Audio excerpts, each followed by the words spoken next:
Bom dia, pessoal. Vamos para nossa primeira aula de um novo assunto, estatística, ok? Este curso de estatística, ele tem como foco a estatística empresarial, tá? A minha ideia é trazer um curso amplo de estatística, focada em aspectos empresariais, né? Exemplos empresariais, como que os gestores podem utilizar a estatística para melhorar alguns aspectos de produção, marketing, receita, lucro. Então, é isso que eu quero trazer. Um pouco da estatística que os gestores podem utilizar. Tudo bem?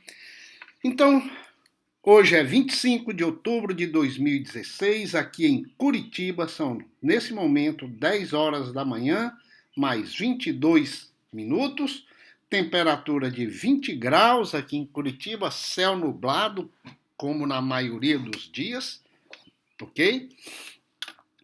E este é um curso que vai passar fácil das 60 aulas. Ele vai ter mais de 60 aulas, com certeza, e eu estimo que passe das 100 aulas. E por quê? Porque eu quero mergulhar na estatística. Eu não quero dar um curso rápido de estatística.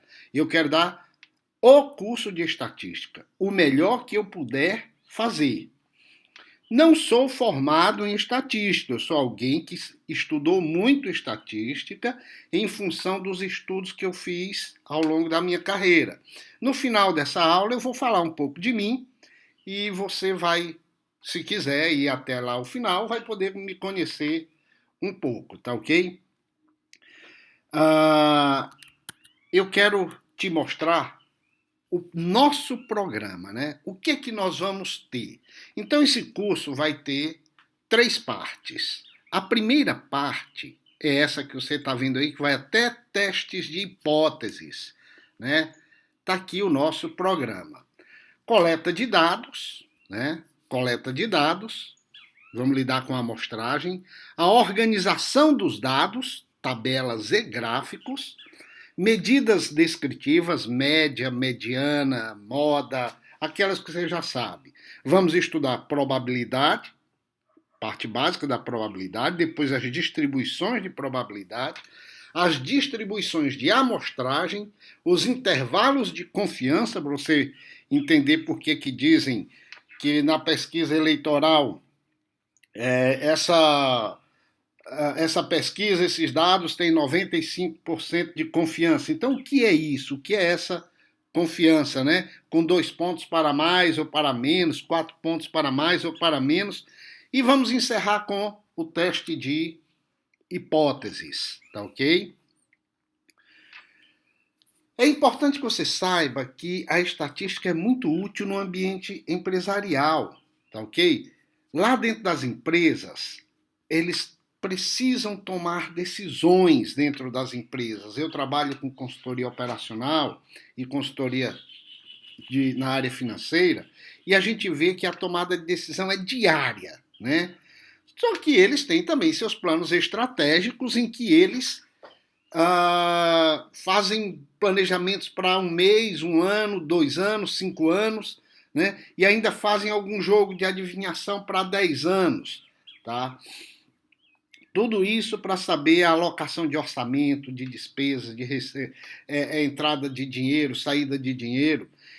Mas é importante que você também entenda que a tomada de decisão vem antes do uso da estatística. Você não vai usar a estatística sem saber para que você quer esses dados, né? Para que você quer? Você quer esses dados para tomar alguma decisão. Na área de marketing, você quer medir a eficácia da propaganda. Por exemplo, inserção de hora em hora no rádio, ou 2 inserções na televisão durante o dia, ou uma inserção na televisão no horário nobre, ou ainda na internet, em propaganda via internet, ou mesmo por mala direta, tá? Mandando correspondência, ou por e-mail, aqueles famosos spams. Então você quer saber, você quer medir a eficácia da sua propaganda. Você toma a decisão e a estatística vai te ajudar nisso, você coleta os dados, né? Na produção, você quer saber a eficácia de um produto, a estatística vai vir te ajudar a trabalhar os dados que são gerados. Por exemplo, a gente vê muito na televisão, salvo engano, o sabão em pó Omo, em que ele compara uma camisa antes e depois. Claro, aquilo ali é uma peça de marketing, mas dentro das empresas aquilo é verdade. Eles querem saber se um produto, um componente do sabão em pó, é melhor do que outro componente, né? E aí eles fazem os testes com esses componentes, lavando a roupa, tal, vendo como é que é a evolução. Depois que eles decidem qual é o melhor componente e que vai ser o melhor produto, que vai sair da empresa, aí eles podem levar isso para a televisão, né, como uma peça de marketing para estimular o consumo do produto deles. O componente de menor eficácia eles vão colocar num produto de segunda categoria. O componente de maior eficácia vão colocar num outro produto de primeira categoria. E aí eles vão medir, né? Lá no mercado, tá? Eles vão medir qual o produto que está tendo melhor aceitação. Dentro da empresa, eles vão avaliar a eficácia de um determinado processo, né? Na operação da empresa, a eficácia de um processo. E esse processo pode ser o processo de produção, né? O que é melhor, né? Qual a melhor maneira de produzir, de fabricar um determinado produto. Então, para você ter um produto saindo da fábrica, os processos são inúmeros dentro da fábrica. Desde a chegada do caminhão com a matéria-prima e dos funcionários para trabalhar, né? Aqui você tem uma infinidade de processos, até o produto ir para as lojas para serem vendidos. A estatística vai entrar aqui estudando esses dados, levantando os dados e estudando esses dados, ok? Olha como que a estatística trabalha. Vai definir as variáveis que quer estudar, nós já vamos ver o que é uma variável, né? Tá? Vai coletar os dados relativos a essas variáveis, vai organizar esses dados que foram coletados em tabelas, vai visualizar esses dados em gráficos, as tabelas, depois os gráficos, vai analisar os dados para chegar a algumas conclusões. Por exemplo, você está numa sala de aula de uma universidade e você tem lá nome do aluno, nome aluno, sua altura, seu peso, peso, não é pessoa, é peso, seu peso, né? Seu tórax, medida do tórax, e por aí vai. Isso aqui é uma aula de educação física, né? Numa aula de educação física, você vai ter o nome dos alunos aqui e essas medidas aqui, tá ok? Aqui você vai ter o gênero do aluno, masculino ou feminino, tá?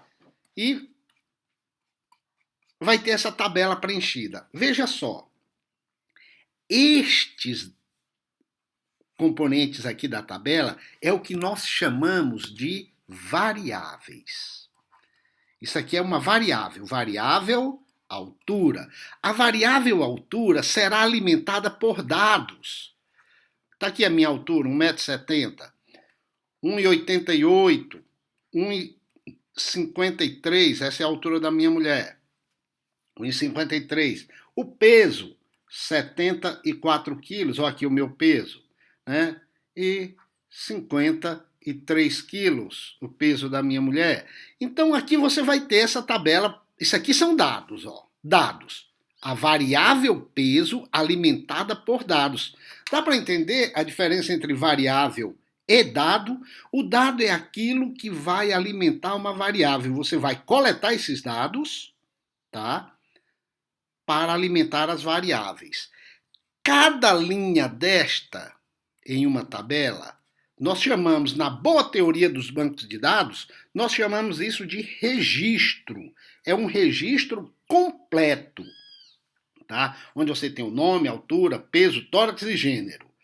Na estatística, a gente chama isso de indivíduo. Aqui é o primeiro indivíduo, aqui é o segundo indivíduo, terceiro indivíduo, quarto indivíduo. Tá? Na teoria do banco de dados, nós chamamos de registro. Se isso aqui fosse, ao invés do nome de um aluno, isso aqui fosse um tipo de carro, por exemplo, um tipo de carro, altura do carro, peso do carro, comprimento do carro, cor do carro, tá? Então nós teríamos em cada linha dessas um indivíduo. Quem seria o indivíduo?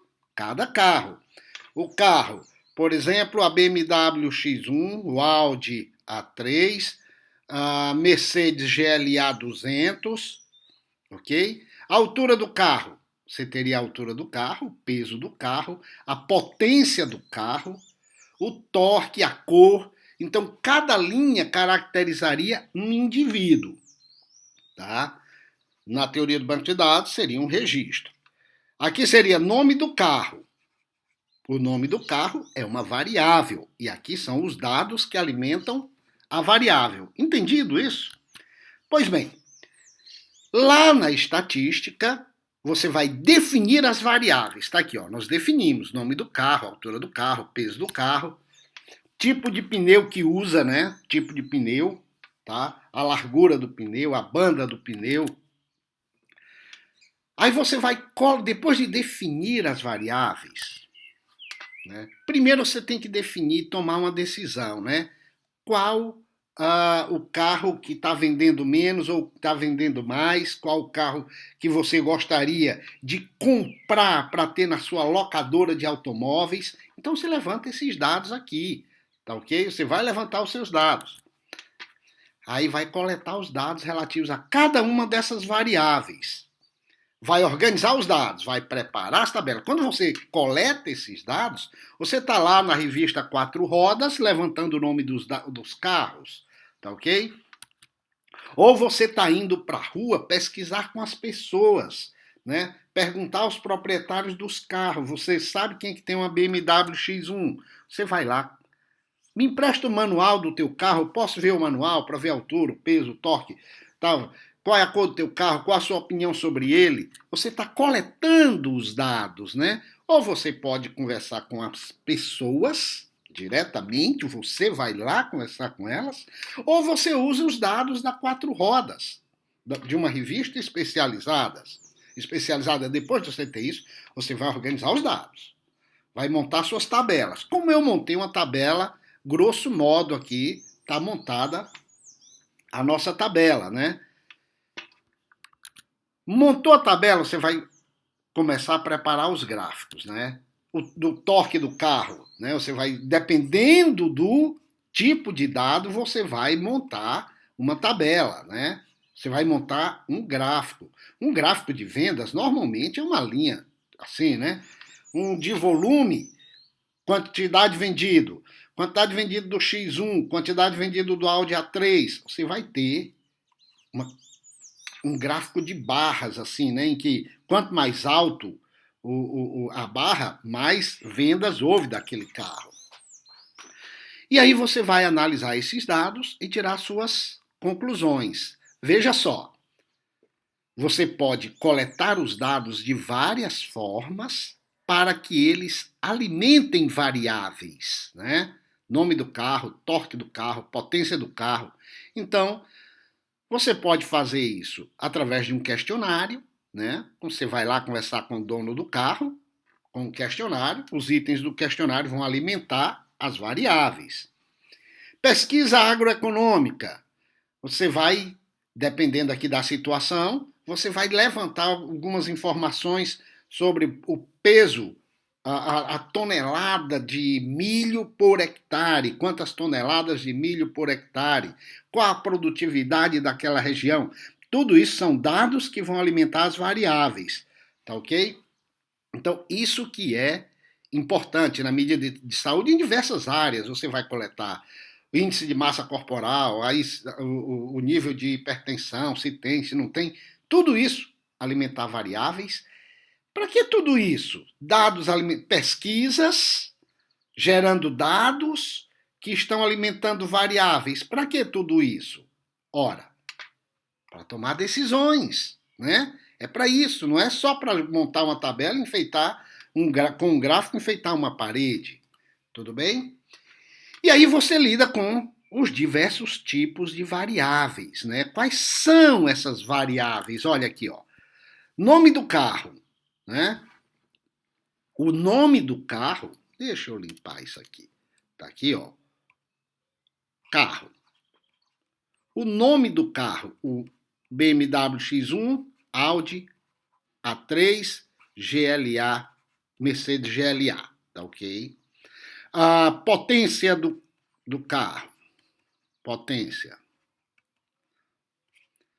184 cavalos, 180, e aqui 170, tá?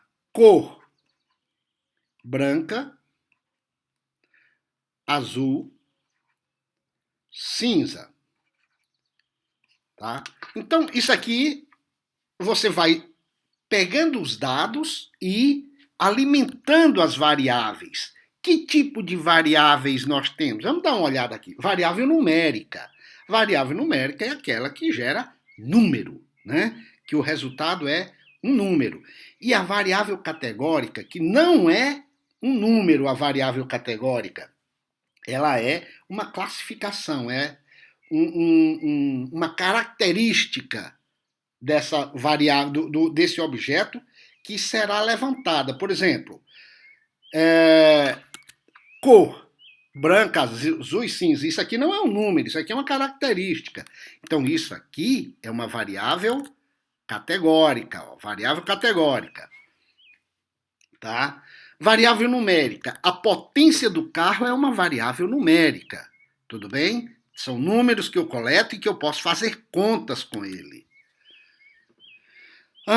As variáveis numéricas, elas podem ser discreta ou contínua.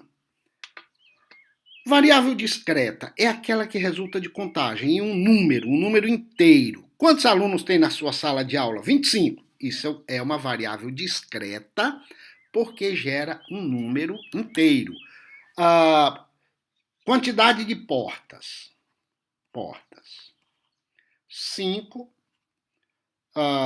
4, 2 portas. Digamos, a GLA, 2 portas. Isso aqui é uma variável discreta, tá? Isso aqui é uma variável numérica discreta, ok? Discreta por quê? Porque é um número inteiro, é resultado de um processo de contagem, tá ok?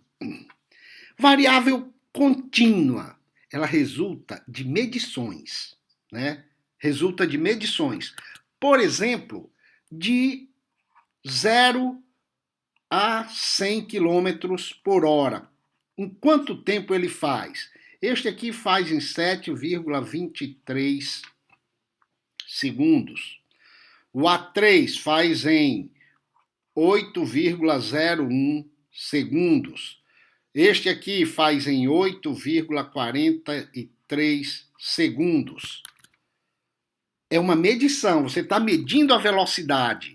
Né? Pode assumir qualquer valor em um intervalo e que vai depender de determinadas condições. A BMW X1 vai fazer 7,23 se não estiver chovendo, se estiver fazendo sol, se a pista não estiver escorregadia, dependendo do tipo de pneu.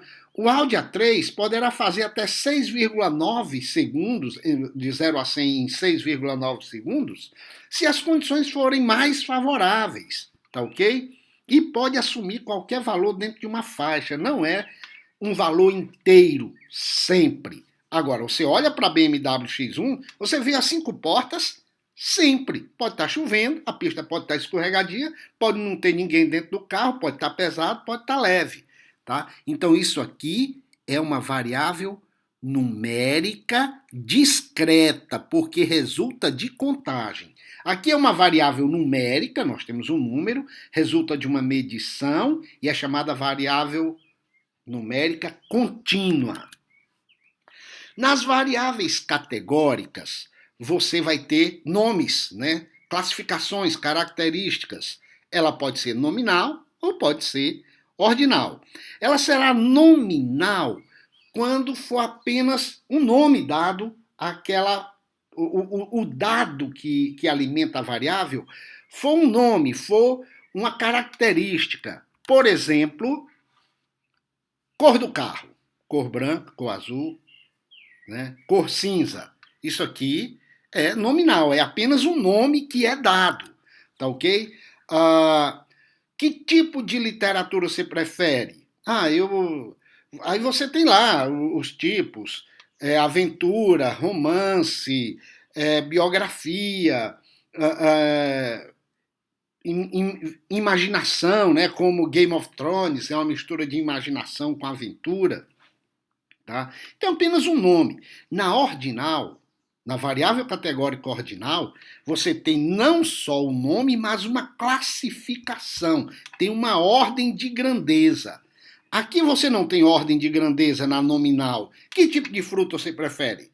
Você diz banana, outra pessoa diz maçã, outra diz mamão, outra diz manga. Não existe uma classificação qual fruta é mais do que qual. Agora, quando você pergunta qual série você está cursando, a pessoa pode dizer: estou na primeira série, na segunda série. Existe uma ordem. Não é um número, não é uma variável numérica, porque você não vai fazer conta com isso, tá ok? Você não vai fazer conta com isso, tá? Então, espero que você tenha entendido que a variável ordinal é aquela que é dado um nome, né, para ela, mas que importa a ordem, tá ok? Vai importar a ordem. Ok. A escala de mensuração, né, na variável categórica, acabamos de ver, isso aqui é uma outra maneira de você dizer isso, tá? Variável categórica, escala nominal, variável categórica, aquela que é um nome, tá? E que pode ser apenas o nome e que pode também interessar a ordem. Na escala nominal, você classifica os dados em categorias sem distinção de importância. Qual a fruta favorita? Na escala ordinal, você classifica os dados em categorias distintas, atribuindo um certo grau de importância. Por exemplo, a avaliação do atendimento. Como você avalia o atendimento das lojas americanas pela internet?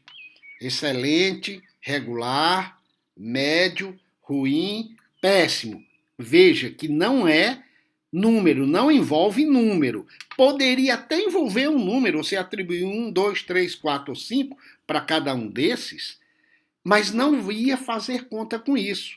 Você está classificando essa informação de acordo com uma ordem de preferência, mas sem que isso represente um número, tudo bem? Na variável numérica, você tem dois tipos de escalas: a escala intervalar e a escala de proporcionalidade. Na escala intervalar, olha que interessante, na escala intervalar, a diferença entre as medidas não envolve um zero. Por exemplo, temperatura. Olha só, por exemplo, temperatura. Vamos supor que num determinado dia a temperatura esteja 23 graus e no outro dia a temperatura esteja 30. Eu vou pegar um número par. Esteja 20 graus e no outro dia a temperatura esteja 30 graus. E que no outro dia a temperatura esteja 40 graus. Isso aqui não envolve um zero absoluto, tá? Ó, escala intervalar. Ela não envolve um zero absoluto. Você sabe que a diferença de 20 para 30 são 10 graus. E sabe que de 30 para 40 também são 10 graus de diferença. Mas não quer dizer que 40 graus seja o dobro da temperatura, do calor, da sensação de 20 graus. Agora desce aqui para 10 graus. Você vai dizer que 40 graus representa 4 vezes mais quente do que 10 graus? Claro que não, 10 graus é frio. né? Por isso que se diz que não representam um zero absoluto. Ora, 0 graus na centígrados nada mais é do que a temperatura de congelamento da água. Isso é uma convenção, tá ok? Isso aqui é uma convenção. Veja só, variável intervalar. A diferença entre as medidas não envolve um zero. Muito embora você tenha 0 grau, você não vai dizer que 40 graus de temperatura é 40 vezes mais quente do que 1 grau. Não, não é isso, né? Mas as diferenças, os intervalos entre eles são considerados. Aqui tem 10 graus, aqui tem 10 graus, aqui tem 10 graus. Por isso que dizemos que esta é uma escala intervalar. Tá? Na escala de proporcionalidade ou de razão, existe a diferença entre as medidas envolve um ponto zero. Por exemplo, a idade. Eu tenho quase 60 anos. Meu neto tem 9 anos. Então, eu sou 51 anos mais velho, eu tenho quase 6 vezes a idade dele, né? Ele tem quase 10, eu tenho quase 60. Eu posso dizer que eu vivi 6 vezes mais do que meu neto. Então, existe um zero absoluto nisso aqui, né? Quanto que você tem na conta bancária? Eu tenho R$100, outra pessoa tem R$200. Ela tem o dobro que você. Né? Se outra pessoa tem R$500, ela tem 5 vezes mais que você. É diferente de 40 graus para 1 grau. 40 graus centígrados não representa 40 vezes o valor de 1 grau, né? A sensação, né? A ideia. Agora, a ideia aqui de proporcionalidade, ela envolve um zero absoluto. Vamos a um exemplo de tipo de variável. Variável categórica, ó, estado civil, solteiro, casado, viúvo. Não existe aqui uma ideia de ordem, de preferência, qual que é melhor ou pior. Por isso que eu gosto desse slide, ele tem um erro. Essa é uma variável categórica nominal e não ordinal. Quando eu peguei esse slide aqui, eu achei o maior barato, porque ele está errado, né? Só isso. Né? Eu peguei esse lá no Google Imagens. Essa daqui é uma variável categórica nominal, estado civil. Não existe uma ordem nisso aqui, tá ok? Solteiro, viúvo, casado, separado, não existe uma ordem de preferência, uma classificação de que um é maior, melhor ou pior do que o outro, tá? Você pode até fazer piada com isso, mas isso não muda o sentido da coisa, né? A variável ordinal, ela é uma variável que coloca classificação, que coloca ordem, que dá uma ideia de maior, menor, pior, etc. Tá ok? Então, olha essa outra aqui. 2 variáveis categóricas. Quais são as variáveis categóricas? Você tem aqui estado civil, uma variável categórica nominal, e você tem faixa etária de 15 a 20 anos, de 21 a 29 anos, de 30 a 39 anos. Esta daqui, ó, é uma variável que você pode dizer que é uma variável ordinal. Você está colocando ordem nas faixas de idade. Existe uma ideia de quantidade de evolução de maior. 39 anos é mais velho do que 20 anos ou do que 15 anos. Tá? 21 a 29 é uma faixa intermediária. Você consegue colocar uma ordem aqui. Aqui não, né? No estado civil você poderia ter começado com separado lá em cima, com viúvo, tanto faz, né? Tá ok? Então você tem 2 variáveis, uma ordinal, que é a faixa de idade, e uma nominal, que é o estado civil, tudo bem? E aqui uma tabela em que você tem as variáveis numéricas, um exemplo, né, de variável numérica, para você firmar esse conceito. As pessoas que têm um Citroën, qual a idade média das pessoas que têm um Citroën? 55 anos. Que tem um Renault? 48. Que tem um Peugeot? 45. Ó, o Kia, que tem 37, são os jovens que se metem a comprar esses carros mais novos, né? O pessoal já mais consolidado, que já tem uma idade mais avançada, eu imagino que eles vão preferir comprar um carro mais conhecido, ó, como Honda, como Renault, como Citroën, tá ok? É isso aí. Tamanho da família. O tamanho da família, variável numérica, tá? O tamanho médio das famílias que compram esses carros. Se você quiser, pode parar o slide e dar uma olhada. Essa é uma tabela interessante. Quantos quilômetros o carro percorre por mês? Olha só aqui, ó. O Kia, que é o carro dos jovens aí, uma família bem pequena, né? 2,9 pessoas por família, tá ok? E percorre 1.000 quilômetros, mais de 1.000 quilômetros, tá joia? Quem tem o seu Volkswagen aqui, ó, tá percorrendo 500 quilômetros, não sei se é porque ele não aguenta o tranco, né? Tá joia? E quanto que gasta por mês com o carro? Tá aqui, tudo bem? E aqui um resumo variável. Opa, vem cá. Tá aqui um resumo variável. Qualquer característica associada a uma população. População das pessoas que têm carro, dessas marcas, tá? Característica, tipo de carro que ela tem, idade da pessoa, tá entendendo? Ó, qualquer característica, classificação das variáveis, qualitativa ou categórica, quantitativa ou numérica. Na qualitativa você tem a classificação nominal ou ordinal. Nominal não coloca em ordem as coisas, não tem uma classificação. O gênero e a cor dos olhos. Ordinal, classe social e grau de instrução. Veja só, são nomes, não vão ser números como é aqui na quantitativa. Classe social, A, B, C, D ou E. Grau de instrução, né? Graduação, pós-graduação, ensino médio, ensino fundamental, tá ok? Na variável quantitativa, você tem contínua e discreta. Na variável contínua, peso, altura, salário, idade, você pode fazer conta com tudo isso, é resultado de medição. Na variável discreta, você não tem interesse em medições aqui, tá? Você não vai fazer conta, desculpe, não é medição, é contagem. Você não tem interesse em medição, você quer contar quantos carros tem na família, qual o número de filhos, tá ok? Isso aqui é um número inteiro. Beleza, coletando dados, vamos na segunda fase. Nós já falamos das variáveis, né?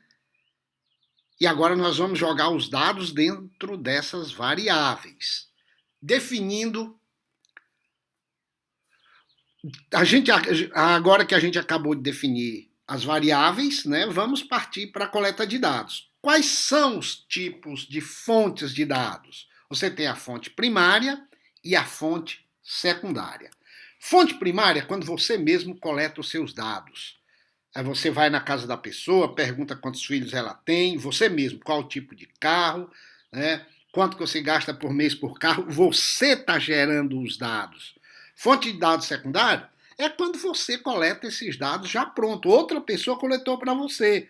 Você vai lá na revista Quatro Rodas, ou vai no IBGE, ou vai na Economática, que é uma instituição que gera dados econômicos, e pega os dados que outras pessoas prepararam. Aí é uma fonte de dados secundária. Secundária não quer dizer ruim, ou de segundo nível. Secundário quer dizer que não foi você pessoalmente que gerou esses dados, que coletou esses dados na fonte original, tá ok? A Economática vai lá, faz todas as pesquisas dos dados. A revista Exame, a revista Quatro Rodas, eles vão na fonte e coletam esses dados. Você usa os dados que essas revistas geraram. Tudo bem? E onde estão os dados? Distribuídos por uma organização, por exemplo, a editora Abril, através da revista Veja, revista Exame, ou uma pessoa, você que foi lá e coletou esses dados. Os dados podem ser resultado de um experimento projetado. Lembra do que nós falamos do sabão Omo? Pois bem, você faz aquele teste no laboratório da Unilever e você projeta aquilo e levanta os dados. Você usa um determinado componente, depois usa outro componente, e aí você está fazendo um experimento para saber qual o melhor componente para colocar num produto de primeira linha. Ou resultados de uma pesquisa que você faz, pesquisa eleitoral, né? As pessoas vão para a rua perguntar em quem vai votar, o que acha da gestão do prefeito tal, do governador tal. Ou resultado de um estudo observacional. Você fica num supermercado, os pesquisadores ficam no supermercado, não faz pergunta a ninguém, só olha o tipo de produto que ela está pegando, se está pegando debaixo da prateleira, de cima, do meio da prateleira ou do alto da prateleira, está estudando o comportamento de consumo das pessoas. Ou vai em um parque e vê como as pessoas se divertem naquele parque para saber que tipo de investimento faz no parque, tá ok? E os dados podem ser coletados por atividades contínuas de uma empresa, por exemplo, na caixa registradora. Na caixa registradora, você pode ver ali quais os produtos que estão tendo saída, é uma atividade contínua da empresa. Quanto que está saindo, quanto que está sendo gasto por consumidor, cada cliente da loja está gastando quanto, está comprando quanto. Então, uma atividade contínua dentro da empresa. A caixa registradora de uma empresa é sensacional, é uma fonte sensacional de dados, né? Quantas pessoas passaram naquele dia, quanto que cada uma comprou, que tipo de produto comprou, e você às vezes a pessoa ainda faz uma pergunta, a pessoa que trabalha no caixa diz, você encontrou tudo que procurava? Né? Se não, o produto que você não encontrou, a pessoa vai anotar e isso vai alimentar por, o planejamento da empresa. A caixa registradora é um bom lugar. Né? E o setor de pedidos de uma empresa que não tem, né? Que não lida assim com uma venda através de uma caixa registradora. Né? O setor de expedição, tá? Por exemplo, a Amazon.com, que não tem caixa registradora, vende pela internet, pelo menos eu só compro pela internet da Amazon. Tá? O site deles é uma fonte de dados impressionante para anotar aquilo que eu estou pesquisando no site, e lá o seu setor de envio, o seu setor de despacho é outro, né? Quanto tempo está demorando para atender o pedido, qual o valor do pedido, né? Então, são muitas as fontes que as empresas têm. Ok, quando você está coletando dados, quais são, nós estamos falando dos dados que vamos colocar nas amostras, ok? Nesse momento estamos coletando dados. Você pode coletar os dados de toda a população, ok? Todos os pedidos feitos pela internet no site da Amazon durante um final de semana. População. Amostra, uma parte desses pedidos. Por exemplo, você pode selecionar a cada 20 pessoas, você tira uma para estudar. A cada 20 pessoas que fazem pedido, nessa ordem. 1, 2, 3, 20. Pega aquele pedido, vai estudar. 40, 60 pedidos. Então, a cada 20, né, você vai selecionar uma amostra de toda a população para fazer o seu estudo. As amostras para você coletar esses dados, elas se sujeitam a métodos de amostragem. Ou você trabalha com a população toda, ou vai ter critérios para escolher esta amostra, para não fazer bobagem, ok? Você tem a amostra probabilística e a amostra não probabilística. Na probabilística existe uma certa chance, existe uma chance de cada um deles serem escolhidos, de cada um dos elementos da amostra serem escolhidos. Existe uma probabilidade, né? É selecionado ao acaso, aleatoriamente, tá? Existe chance. Não é, por exemplo, eu vou pegar fulano para fazer essa pesquisa porque ele entende do assunto carro. Não, não é isso. O cara entende do assunto carro, você vai pegar ele para saber o nível de conhecimento dele de carro. Ora, você está pegando o melhor, né? O cara que sabe. Aqui não, você está fazendo dentro de uma população dos funcionários de uma empresa, você está pegando alguns, né, aleatoriamente. A amostragem não probabilística é aquela que não envolve chance, é escolhido de acordo com outros critérios. Você vai escolher a pessoa pelo notório saber dela, né, por exemplo, tá ok? Ou porque é fácil escolher aquela pessoa. Por que eu vou sortear uma pessoa lá do Rio de Janeiro ou do Rio Grande do Sul para fazer uma pesquisa se eu posso selecionar o meu vizinho que mora na frente do meu prédio aqui, né? Muito bem, prédio não, que eu moro em casa. Dentro da amostragem probabilística, nós temos 4 tipos. Você pode encontrar os mais variados tipos, tá?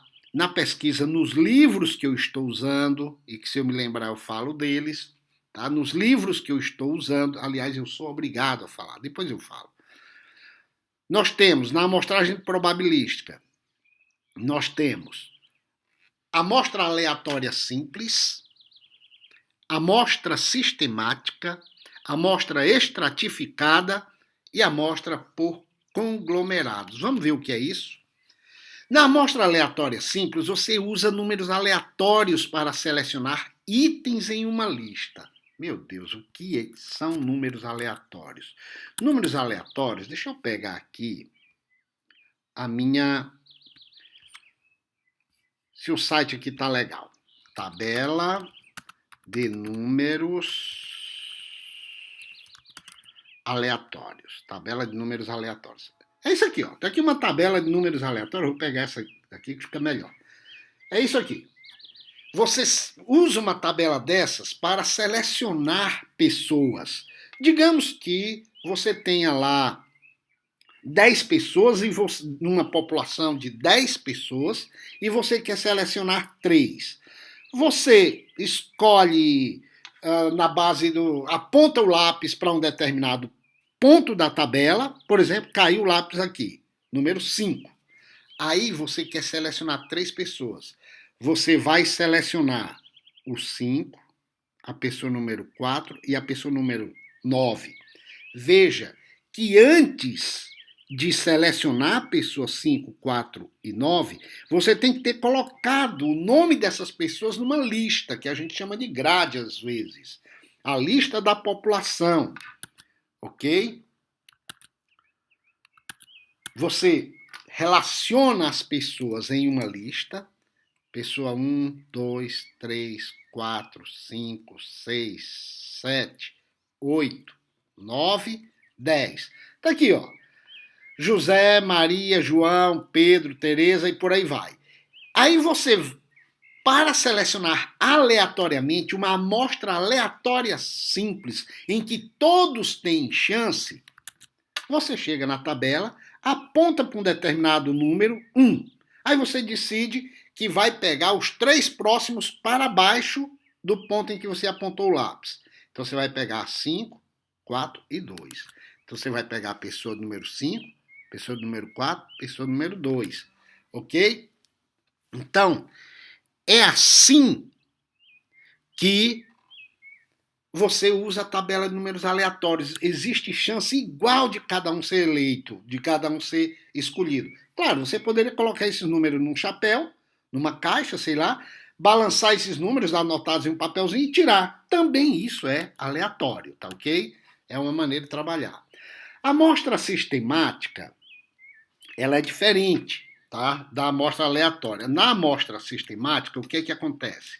Você tem lá umas... quantas pessoas? 3, 6, 14, né? Nós temos aqui 14 pessoas. Você diz assim, você sorteia um número qualquer, né? Digamos que cai aqui na pessoa número 3. Você tira num chapéuzinho lá, né? Coloca os números dentro de um chapéuzinho e seleciona o número 3. E você decide que vai pegar de 4 em 4. Então, 3. 1, 2, 3. 1, 2, 3, 4. Pega essa. 1, 2, 3, 4. Pega essa. 1, 2, 3, 4. Pronto. Formou sua amostra. É sistemático, de cá em cá. Tá? A cada 4 você vai escolher, ou a cada 3, né, você vai escolher uma pessoa para compor a sua amostra. Amostra sistemática. Ó, você usou uma maneira de selecionar sua amostra. Legal? Amostra estratificada. Seleciona aleatoriamente dentro de um extrato.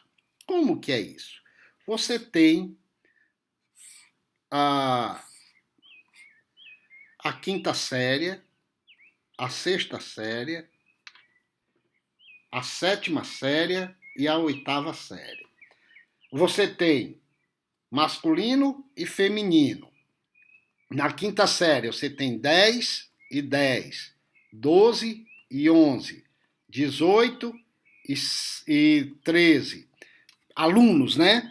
E aqui você tem 7 e 10. Muito bem. Esses são extratos. Ó, aqui é um extrato. Isto aqui é um extrato. Está estratificado. 10 alunos da quinta série. 13 alunos do gênero feminino na sétima série. Tá ok? Isso aqui são extratos. Tá? Você, numa amostra estratificada, você já tem os extratos, e aí aqui dentro você vai selecionar uma amostra, aqui você vai selecionar outra amostra, aqui dentro você vai selecionar outra amostra, você já tem os extratos, depois junta todas as amostras. Você pega uma pessoa daqui, uma daqui, uma daqui, uma daqui, no final você tem uma amostra de 8 indivíduos de toda a escola do ensino fundamental, né? Ou pode escolher 2 daqui, 3 daqui, enfim. O importante é que está feitos os extratos. Extrato, né? Com S. Não é extrato bancário com X, é o extrato bancário, né? É isso aí. É assim que se trabalha com a amostra estratificada. E a amostra por conglomerado? Você seleciona áreas geográficas. Por exemplo, você tem o mapa do Brasil aqui mal feito, tá? E você quer fazer o censo, você quer fazer uma pesquisa de domicílios. Você tem, o Brasil é enorme, região norte, nordeste, sul, sudeste e centro-oeste. Dentro, aí você seleciona um conglomerado aqui, um grupo de municípios daqui, seleciona aleatoriamente um grupo de municípios dali. Aqui na região sudeste, você seleciona, você divide o mapa todo em conglomerados, pequenos lotes, e aí seleciona aleatoriamente quais conglomerados você vai pesquisar. Você decide selecionar 3 conglomerados. Pronto, dividiu em conglomerados, aí agora você vai, dentro desta área geográfica, você vai selecionar as pessoas, as famílias ou as empresas para fazer sua pesquisa. Então você divide a área geográfica em conglomerados. Isso podia ser em um município. Está aqui só um município. Você seleciona o bairro A, o bairro B, o bairro C, o bairro D, e divide a cidade toda nos seus bairros e faz uma amostra para pegar determinados bairros. Seleciona aleatoriamente. A regra do chapéuzinho, tudo bem? E na amostra não probabilística, tá? Na amostragem não probabilística é em que não existe chance, não existe probabilidade, né? Ela é direcionada, tá? Você não faz sorteios, tá ok? Como é o caso da amostragem probabilística, tá? Amostragem intencional usa conhecimento especializado para escolher itens típicos. Por exemplo, você pode colocar esse sinalzinho aqui. Você pode pegar uma pessoa especializada em automóveis e coletar com ela dados, informações sobre os veículos. Ao invés de você fazer uma coleta de veículos, né, de informações de veículos, você pega uma pessoa especializada naquilo e vai conversar com ela sobre isso. Amostra por conveniência, né? Na amostra, mais uma coisa, na amostra intencional, essa pessoa que entende de veículos vai te dizer quais são os melhores veículos para você pesquisar. Tudo bem? Ó, amostra intencional, você usa o conhecimento especializado do cara. Você diz, olha, eu quero performance. Eu quero selecionar carros quanto a performance. Quais são os melhores? A pessoa diz, olha, pesquisa o BMW, o Audi, a Mercedes e tal. Né? Na amostra por conveniência, você utiliza uma amostra que está disponível para você. Como, por exemplo, você quer pesquisar se os sapatos que estão embalados para a viagem passam no controle de qualidade. Ao invés de você fazer, né, olha só, você quer, tá aqui uma prateleira de 10 metros de altura, um sapato lá em cima, né, até embaixo. Você quer saber quais são, se os sapatos estão passando no controle de qualidade. Né? Você pega do que está aqui na altura do seu rosto. Você pega uma caixa de cada um desses aqui, ou 10 caixas de cada um, por conveniência. Não precisa, você não vai selecionar um dali, 10 metros de altura, vou subir. Então, não. É conveniente, né? Ou você entrevista os seus colegas de trabalho na hora do almoço, são teus colegas de trabalho. Você quer fazer uma pesquisa para a universidade, para o teu trabalho acadêmico, né? Sobre nível de satisfação com aquele restaurante que você costuma almoçar, então o que é que você faz? Pesquisa junto com os teus colegas que almoçam nesse restaurante, às vezes até junto com você. E grupo de enfoque. O grupo de enfoque, ele pega indivíduos e vai fazer um questionário profundo com esses indivíduos. É o chamado, às vezes, de grupo de foco, né? Tá? Você vai fazer uma conversa com essas pessoas que você escolheu, ou aleatoriamente ou não, mas você vai conversar com essas pessoas sobre a tua pesquisa, sobre o que você quer fazer, o seu trabalho. Por exemplo, a opinião dessas pessoas sobre compras pela internet. Então, você vai junto a essas pessoas e vai conversar com elas, com esse grupozinho de enfoque, essa amostra de enfoque, colher as informações. Tudo bem? Ok? Nosso último slide, população e amostra, amostragem probabilística e não probabilística, tá? É isso aí. Na amostragem probabilística, você tem uma certa aleatoriedade envolvida. Uma certa não, é preciso que tenha a aleatoriedade envolvida. Meus queridos, nossa aula está terminada, tudo bem? Eu quero que você, se puder, venha aqui na nossa página do YouTube, o nosso canal. Se inscreva no canal para receber automaticamente as aulas. Tá? Você vai encontrar muitas aulas aqui, né? Diversas aulas aqui, muitos conteúdos, pode olhar aqui. Ou se inscreva também, né, na minha página do YouTube, ó, tudo tem o nome Academia Nobre Silva. Academia Nobre Silva. No YouTube, Academia Nobre Silva. E no Facebook, também Academia Nobre Silva. Como eu tinha prometido, vou te dar um breve resumo sobre mim. Tá? Então, eu fiz meu ensino médio fundamental no Colégio Militar de Fortaleza.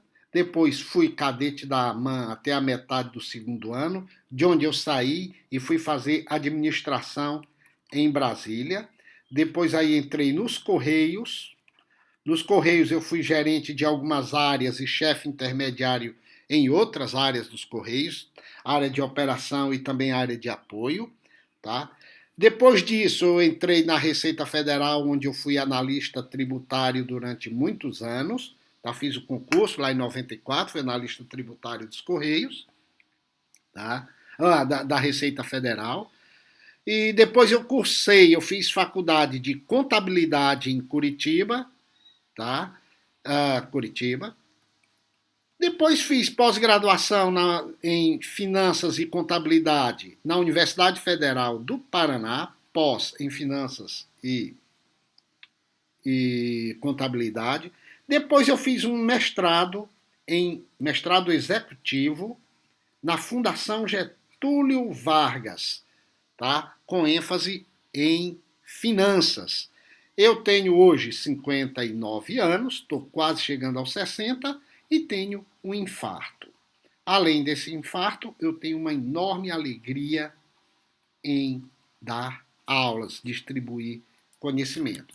Se quiser me conhecer um pouco, não sei se vai dar para ver aqui como é que está meu canal da internet.